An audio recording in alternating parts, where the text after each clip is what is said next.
हरे कृष्ण। श्रीमद् भागवतम पंचम स्कंद 10वां 11वां 12वां अध्याय। 10वां अध्याय जड़ भरत और राजा रोहुगण की भेंट। श्री सुखदेव जी कहते हैं, राजन, एक बार सिंधु सौबीर देश का स्वामी राजा रोहुगण पालकी पर चढ़कर जा रहा था। जब यह इक्षुमती नदी के किनारे पहुंचा, तब उसकी पालकी उठाने वाले कहरों के जमादारों को एक कहर की आवश्यकता पड़ी। कहर की खोज करते समय दैववश उसे ये ब्राह्मण देवता मिल गए। उन्हें देखकर उसने सोचा, यह मनुष्य हिष्ट पुष्ट, जवान और गठीले अंगों वाला है, इसलिए यह तो बैल या गधे के समान अच्छी तरह बोझ ढो सकता है। यह सोचकर उसने बेगार में पकड़े हुए अन्य कहरों के साथ उन्हें भी बलात् पकड़कर पालकी में जोड़ दिया। महात्मा भरत जी यद्यपि किसी प्रकार इस कार्य के योग्य नहीं थे, तो भी ये बिना कुछ बोले चुपचाप पालकी को उठा ले चले। ये द्विजवर कोई जीव पैरों के तले दब न जाए, इस डर से आगे की एक बाण पृथ्वी देखकर चलते थे, इसलिए दूसरे कहरों के साथ उनकी चाल का मेल नहीं खाता था। अतः जब पालकी टेढ़ी सीधा होने लगी, तब यह देखकर राजा रोहुगण ने पालकी उठाने वालों से कहा, अरे कहरो, अच्छी तरह चलो, पालकी को इस प्रकार ऊंची नीची करके क्यों चलते हो। तब अपने स्वामी का यह आक्षेपयुक्त वचन सुनकर कहरों को डर लगा और कहीं राजा उन्हें दंड ना दे, इसलिए उन्होंने राजा से इस प्रकार निवेदन किया, महाराज, यह हमारा प्रमाद नहीं है। हम आपकी नियम मर्यादा के अनुसार ठीक ठीक ही पालकी ले चल रहे हैं। यह एक नया कहर अभी अभी पालकी में लगाया गया है, तो भी ये जल्दी जल्दी नहीं चलता। हम लोग इसके साथ पालकी नहीं ले जा सकते। कहर के ये दीन वचन सुनकर राजा रोहुगण ने सोचा, संसर्ग से उत्पन्न होने वाला दोष एक व्यक्ति में होने पर भी उसमें संबंध रखने वाले सभी पुरुषों में आ सकता है, इसलिए यदि इसका प्रतिकार न किया जाए तो धीरे धीरे ये सभी कहर अपनी चाल बिगाड़ लेंगे। ऐसा सोचकर राजा रोहुगण को कुछ क्रोध हो आया। यद्यपि उसने महापुरुष का सेवन किया था, तथापि क्षत्रिय स्वभाववश बलात् उसकी बुद्धि रजगुण से व्याप्त हो गई और यह उन द्विज श्रेष्ठ से, जिनका ब्रह्म तेज भस्म से ढका हुआ अग्नि के समान प्रकट नहीं था, इस प्रकार व्यंग से भरे वचन कहने लगे, अरे भैया, बड़े दुख की बात है, अवश्य ही तुम बहुत थक गए हो। ज्ञात होता है तुम्हारे इन साथियों ने तुम्हें तनिक भी सहारा नहीं लगाया। इतनी देर में तुम अकेले ही बड़े देर से पालकी ढोते चले आ रहे हो। तुम्हारा शरीर भी तो विशेष मोटा ताजा और हट्टा कट्टा नहीं है। अरे मित्र, बुढ़ापे ने अलग तुम्हें दबा रखा है। इस प्रकार बहुत ताना मारने पर भी ये पहले की ही भांति चुपचाप पालकी उठाए चलते रहे। उन्होंने इसका कुछ भी बुरा ना माना, क्योंकि उनकी दृष्टि में तो पंचभूत इंद्रियों और अंतकरण का संघात यह अपना अंतिम शरीर अविद्या का ही कार्य था। यह विविध अंग से युक्त दिखाई देने पर भी वस्तुतः था ही नहीं, इसलिए उसमें उनका मैं मेरेपन का मिथ्या अभ्यास सर्वथा निवृत्त हो गया था और ये ब्रह्मरूप हो गए थे। किंतु पालकी आप भी सीधी चाल से नहीं चल रही है। यह देखकर राजा रोहुगण क्रोध से आग बबूला हो गया और कहने लगा, तू मेरा निरादर करके मेरी आज्ञा का उल्लंघन कर रहा है। मालूम होता है तू सर्वथा प्रमादी है। अरे, जैसे दंडपाणी जमराज जन समुदाय को उसके अपराध के लिए दंड देते हैं, उसी प्रकार मैं भी अभी तेरा इलाज किए देता हूँ, तब तेरे होश ठिकाने आ जाएंगे। रोहुगण को राजा होने का अभिमान था, इसलिए वह इसी प्रकार बहुत सी अनाप शनाप बातें बोल गया। यह अपने को बड़ा पंडित समझता था, अतः रज तम युक्त अभिमान के वशीभूत होकर उसने भगवान के अनन्य प्रीतिपात्र भक्तवर भरत जी का तिरस्कार कर डाला। जोगेश्वर की विचित्र कहानी करने का तो उसे कुछ पता ही न था। उसकी ऐसे कच्ची बुद्धि देखकर संपूर्ण प्राणियों के सुहृद एवं आत्मा ब्रह्मभूत ब्राह्मण देवता मुस्कुराए और बिना किसी प्रकार का अभिमान किए इस प्रकार कहने लगे। जड़ भरत ने कहा, राजन, तुमने जो कुछ कहा वह यथार्थ है, उसमें कोई उलाहना नहीं है। यदि भार नाम की कोई वस्तु है तो ढोने वालों के लिए है, यदि कोई मार्ग है तो वह चलने वालों के लिए है, मोटापन भी उसी का है। यह सब शरीर के लिए कहा जाता है, आत्मा के लिए नहीं। ज्ञानी जन ऐसी बात नहीं करते। स्थूलता, कृष्णता आदि व्याधि, भूख प्यास, भय, कलह, इच्छा, बुढ़ापा, निद्रा, प्रेम, क्रोध, अभिमान और शोक, ये सब धर्म देहाभिमान को लेकर उत्पन्न होने वाले जीव में रहते हैं। इस मुझमें इनका लेश भी नहीं है। राजन, तुमने जो जीने मरने की बात कही, सो जितने भी विकारी पदार्थ है उन सभी में नियमित रूप से ये दोनों बातें देखी जाती है, क्योंकि ये सभी आदि अंत वाले हैं। यशस्वी नरेश, जहाँ स्वामी सेवक भाव स्थिर है वही आज्ञा पालन का नियम भी लागू हो सकता है। तुम राजा हो और मैं प्रजा हूँ, इस प्रकार की भेद बुद्धि के लिए मुझे व्यवहार के सिवा और कहीं तनिक भी अवकाश नहीं दिखाई देता। परमार्थ दृष्टि से देखा जाए तो किसे स्वामी कहे और किसे सेवक। फिर भी राजन, तुम्हें यदि स्वामित्व का अभिमान है तो कहो, मैं तुम्हारी क्या सेवा करूं? वीरवर, मैं मत्त, उन्मत्त और जड़ के समान अपनी ही स्थिति में रहता हूं। मेरा इलाज करके तुम्हें क्या हाथ लगेगा? यदि मैं वास्तव में जड़ और प्रमादी ही हूं तो भी मुझे शिक्षा देना पिसे हुए को पीसने के समान व्यर्थ ही होगा। श्री सुखदेव जी कहते हैं, परीक्षित, मुनिवर जड़ भरत यथार्थ तत्व का उपदेश करते हुए इतना उत्तर देकर मौन हो गए। इसका अध्यात्म बुद्धि का हेतुभूत अज्ञान निवृत्त हो चुका था, इसलिए ये परम शांत हो गए थे। अतः इतना कहकर भोग द्वारा प्रारब्ध क्षय करने के लिए ये फिर पहले की समान उस पालकी को कंधे पर लेकर चलने लगे। सिंधु, सौवीर, नरेश, रहुगण भी अपनी उत्तम श्रद्धा के कारण तत्व जिज्ञासा का पूरा अधिकार था। तब उसने उन द्विज श्रेष्ठ के अनेकों योग ग्रंथ से समर्थित और हृदय की ग्रंथि का छेदन करने वाले ये वाक्य सुने। तब यह तत्काल पालकी से उतार पड़ा।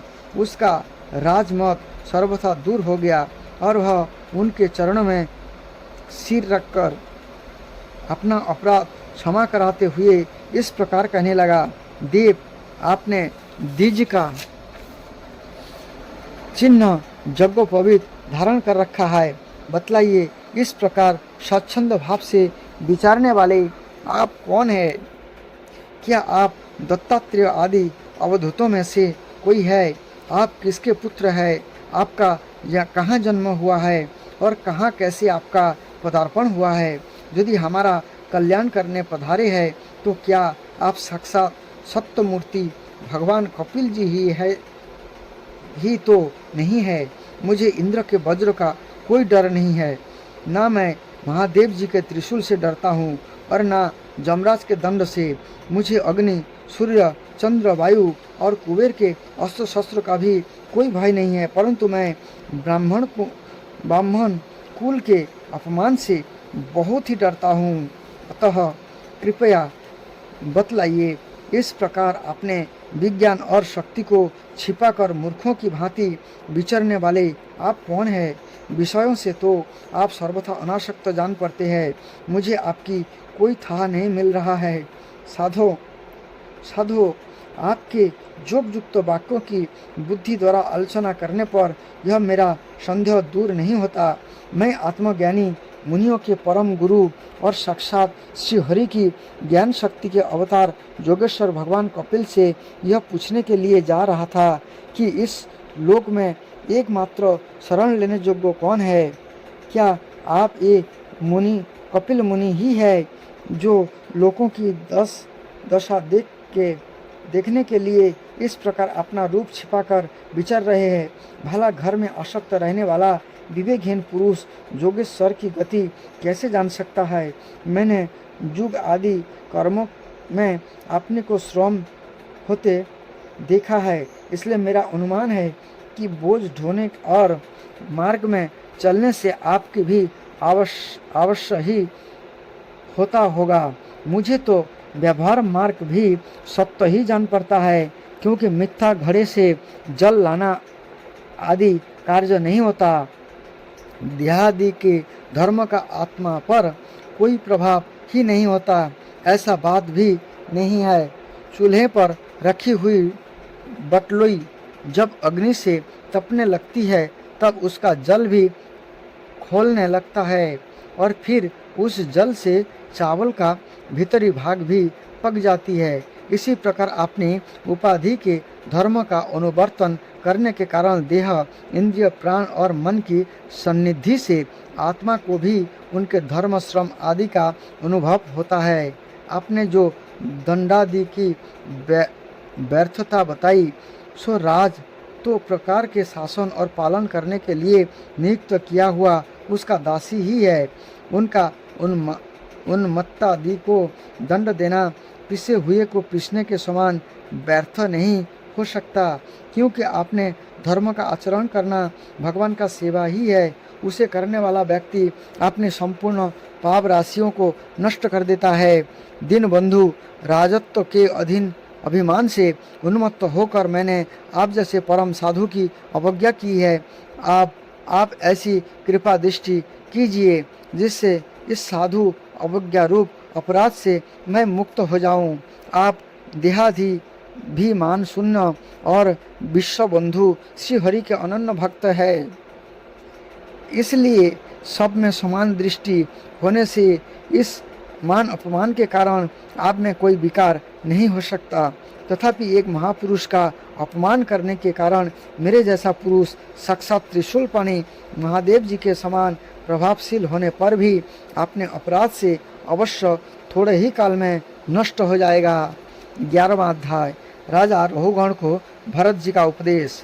जड़ भरत ने कहा, राजन, तुम अज्ञानी होने पर भी पंडित के समान ऊपरी तर्क वितर्क युक्त बात कह रहे हो, इसलिए श्रेष्ठ ज्ञानियों में तुम्हारा गणना नहीं हो सकती।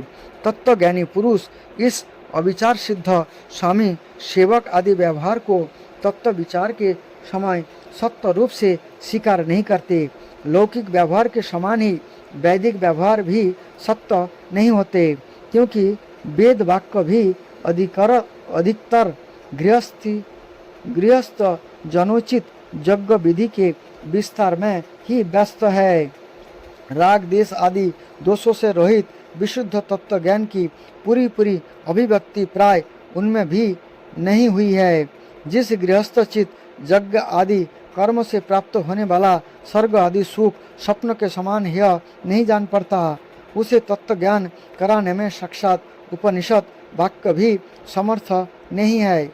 जब तक मनुष्य का मन सत्य, रज अथवा तम गुण के वशीभूत रहता है, तब तक बिना किसी अंकुश के उसकी ज्ञानेन्द्रिय और कर्मेंद्रिय से शुभाशुभ कर्म कराता रहता है।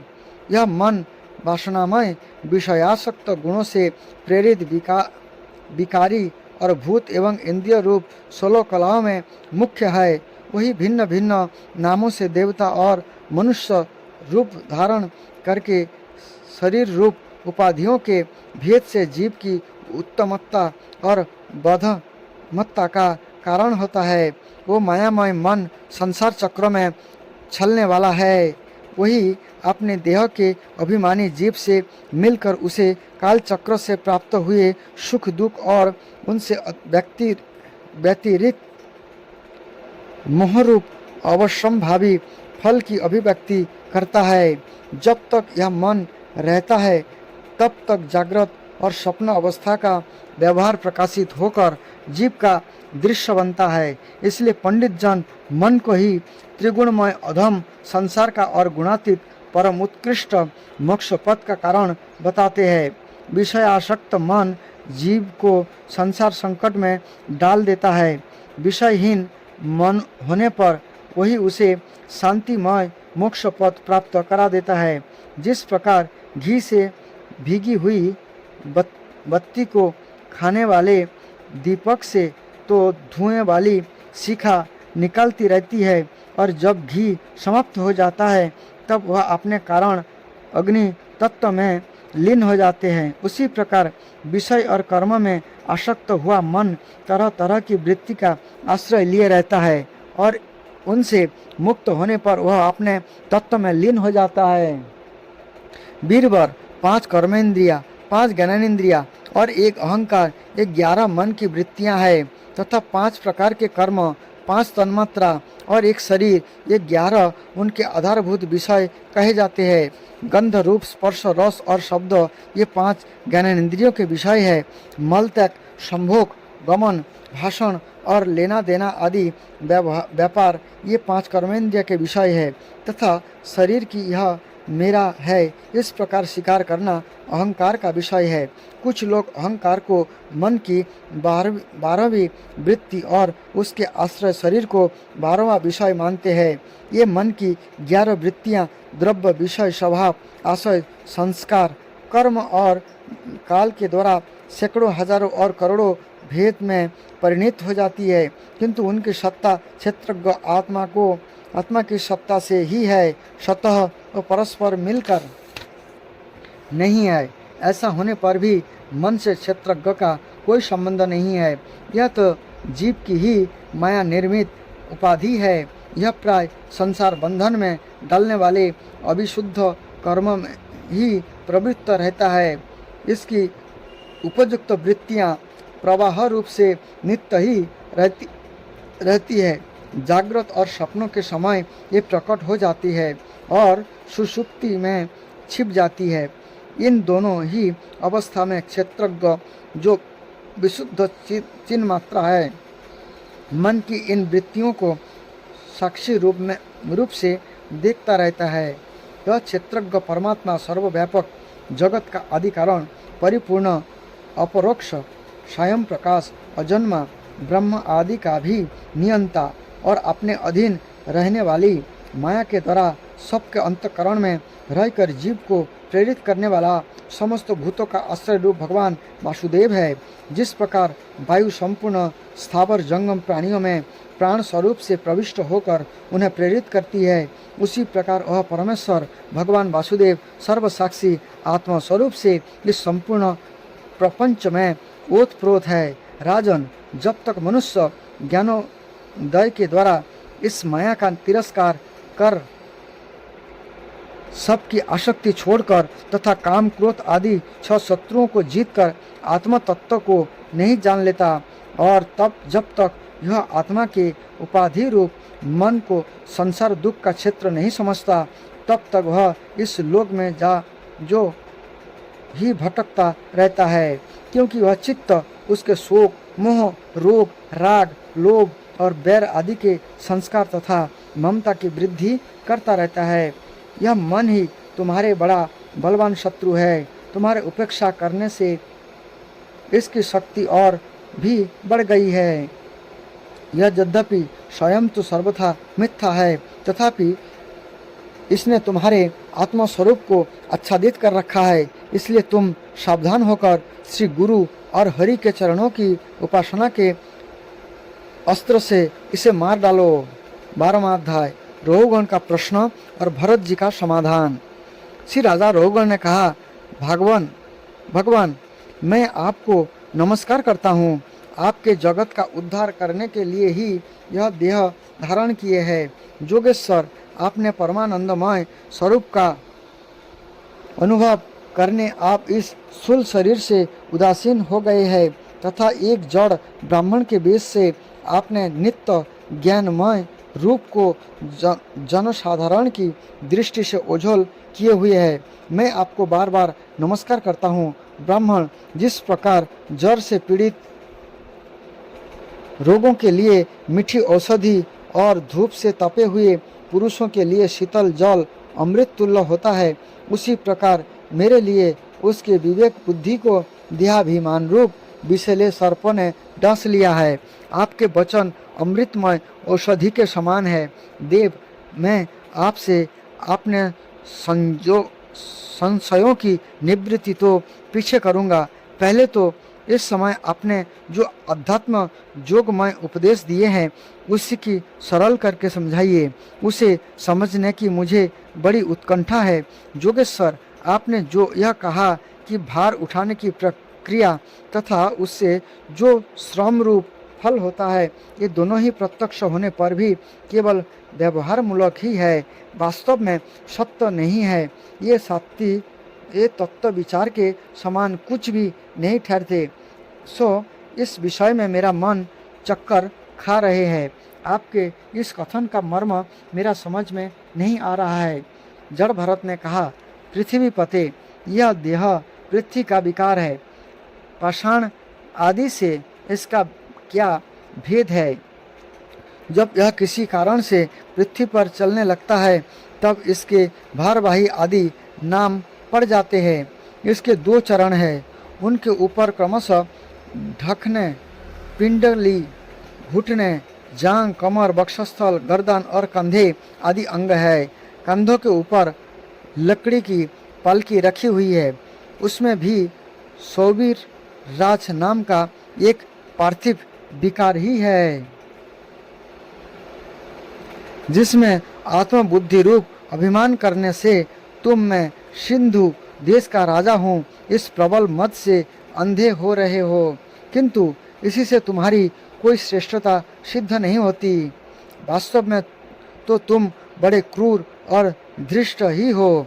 तुमने इन बेचारे दीन दुखिया कहरों को बेकार में पकड़कर पालकी में जूत रखा है और फिर महापुरुष की सभा में बढ़ चढ़कर बातें बनाते हो कि मैं लोक की रक्षा करने वाला हूँ। यह तुम्हें शोभा नहीं देता। हम देखते हैं कि संपूर्ण चराचर भूत सर्वदा पृथ्वी से ही उत्पन्न होते हैं और पृथ्वी में ही लीन होते हैं, अतः उनके क्रियाभेद के कारण जो अलग अलग नाम पड़ गए हैं, बताओ तो इनके सिवा व्यवहार का और क्या मूल्य है? इस प्रकार पृथ्वी शब्द का व्यवहार भी मिथ्या ही है, वास्तविक नहीं है, क्योंकि वह अपने उपादान कारण सूक्ष्म परमाणुओं में लीन हो जाती है और जिनके मिलने से पृथ्वी रूप कार्य की सिद्धि होती है। ये परमाणु अविधावश मन से ही कल्पना किए हुए है, वास्तव में उनकी भी सत्ता नहीं है। इसी प्रकार और भी जो कुछ पतला मोटा छोटा बड़ा कार्य कारण तथा चेतन और चेतन आदि गुणों से युक्त द्वैत पंचम है, उसे भी द्रव्य स्वभाव आशय काल और कर्म आदि नामों वाली भगवान की माया का ही कार्य समझे। विशुद्ध परमार्थ रूप अद्वितीय तथा भीतर बाहर के भेद से रहित परिपूर्ण ज्ञान ही सत्य वस्तु है। यह सर्वांतवर्ती और सर्वथा निर्विकार है। उसी का नाम भगवान है और उसी के पंडित जन वासुदेव कहते हैं। रहुगण, महापुरुष के आचरण की धूलि से आपने को नहलाए बिना केवल तप यज्ञ आदि वैदिक कर्म, अन्न आदि के दान, अतिथि सेवा, दीन सेवा आदि गृहस्थचित धर्मानुष्ठान, वेदाध्ययन अथवा जल अग्नि जा सूर्य की उपासना आदि किसी भी साधन से यह परमात्म ज्ञान प्राप्त नहीं हो सकता। इसका कारण वह है कि महापुरुष के समाज में सदा पवित्र कीर्ति श्री हरि के गुणों की चर्चा होती रहती है, जिससे विषय वार्ता तो पास ही नहीं फटकने पाती। और जब भगवत कथा नित्य प्रति सेवन किया जाता है, तब यह मोक्षकांक्षी पुरुष की शुद्ध बुद्धि को भगवान वासुदेव में लगा देती है। पूर्व जन्म में मैं भरत नाम का राजा था। ऐहिक और परलौकिक दोनों प्रकार के विषय से विरक्त होकर भगवान की आराधना में ही लगा रहता था। तो भी एक मृग में आसक्ति हो जाने से मुझे परमार्थ से भ्रष्ट होकर अगले जन्म में मृग बनना पड़ा। किंतु भगवान विष्णु की आराधना के प्रभाव से उस मृग जनि में भी मेरा पूर्व जन्म की स्मृति लुप्त नहीं हुई। इसी से आप मैं जन संसर्ग से डरकर सर्वदा असंगत भाव से गुप्त रूप से ही विचरता रहता हूँ। सारांश यह है कि विरक्त महापुरुष के सत्संग से प्राप्त ज्ञान रूप खड्ग के द्वारा मनुष्य को यह लोक में ही अपने मोह बंधन को काट डालना चाहिए। फिर श्री हरि की लीलाओं के कथन और श्रवण से भगवत स्मृति बनी रहने के कारण यह सुगमता से ही संसार मार्ग को पार करके रहने के भगवान की प्राप्त कर सकता है।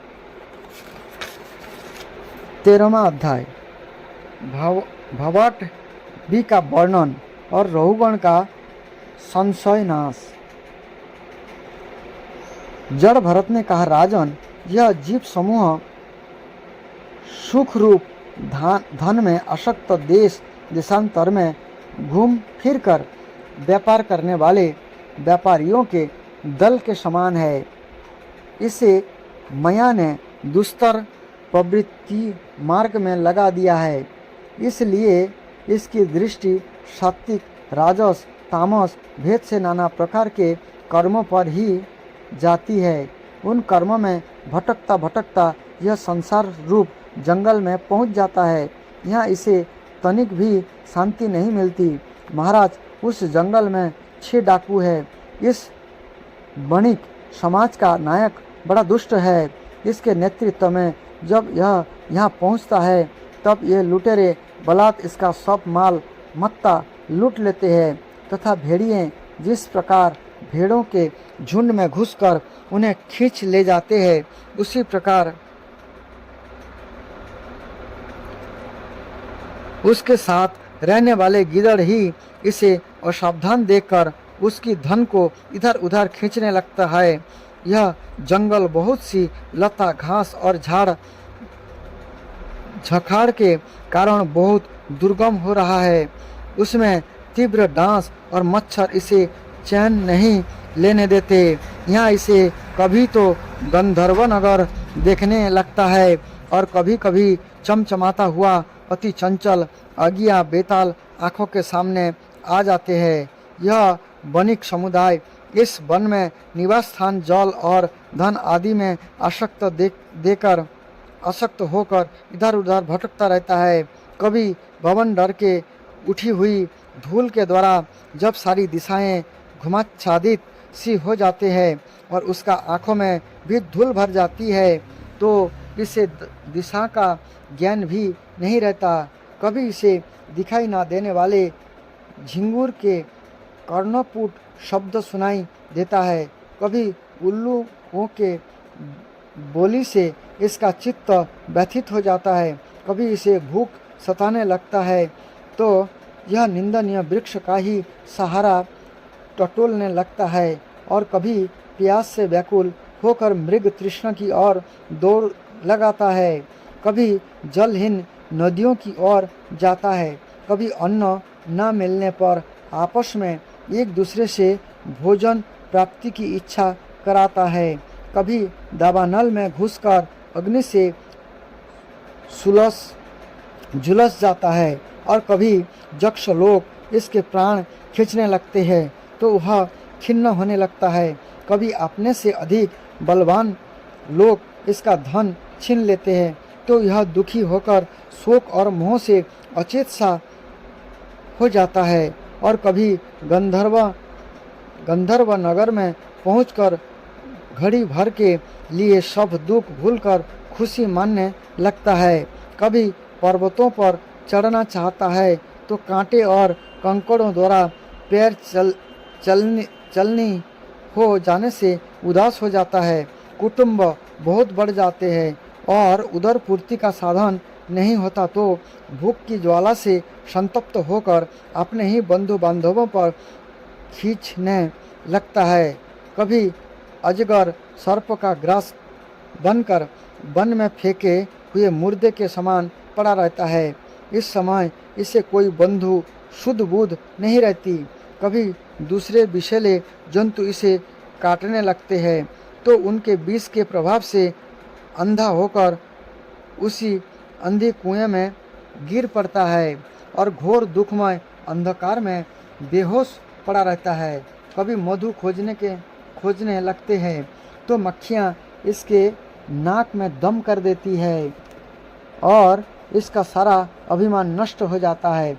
यदि किसी प्रकार अनेकों कठिनाइयों का सामना करके वह मिल भी जाए तो बलात् दूसरे लोग इसे छीन लेते हैं। कभी शीत, घाम, आंधी और वर्षा से अपनी रक्षा करने में असमर्थ हो जाता है।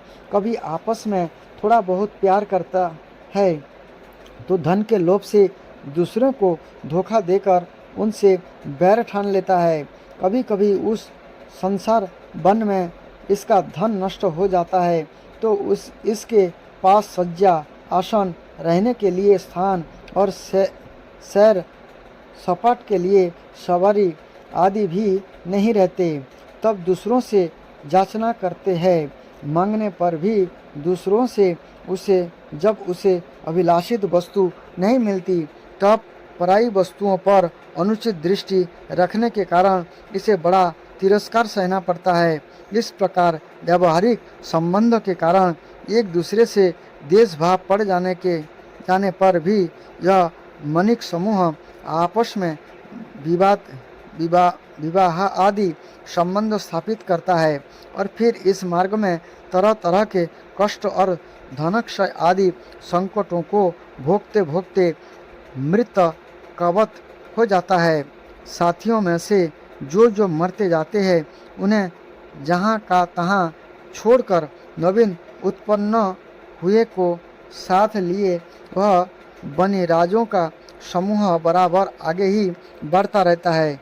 वीरवर उनमें से कोई भी प्राणी ना तो आज तक वापस लौटा है और ना किसी ने इस संकटपूर्ण मार्ग का पार करके परमानंदमय जोग की ही शरण ली है।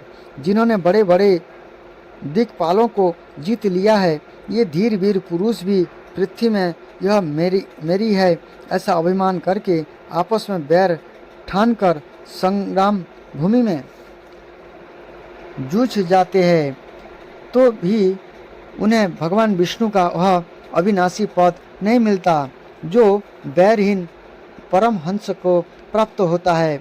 इस भवटबी में भटकने वाला यह बनिराज का दल कभी किसी लता की डालियों का आश्रय लेता है और उस पर रहने वाले मधुर भाषी पक्षियों के मुँह में फंस जाता है। कभी सिंह के समूह से भय मानकर बगुला, कंक और गिद्धों से प्रीति करता है। जब उसने धोखा उठाता है तब हंस की पंक्ति में प्रवेश करना चाहता है किंतु उसे उनका आचार नहीं सुहाता। इसलिए वानरों में मिलकर उनके जाति स्वभाव के अनुसार दाम्पत्य सुख में रत रहकर विषय भोगों से इंद्रियों को तृप्त करता रहता है और एक दूसरे का मुख देखते देखते अपनी आयु की अवधि को भूल जाता है। यहाँ वृक्ष में कीड़ा करता हुआ पुत्र और स्त्री के स्नेहपास में बंध जाता है।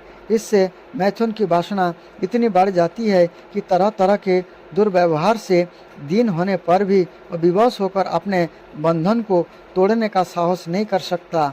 कभी असावधानी से पर्वत की गुफा में गिरने लगता है तो उसमें होने वाले हाथी से डरकर किसी पाताल के सहारे लटका रहता है।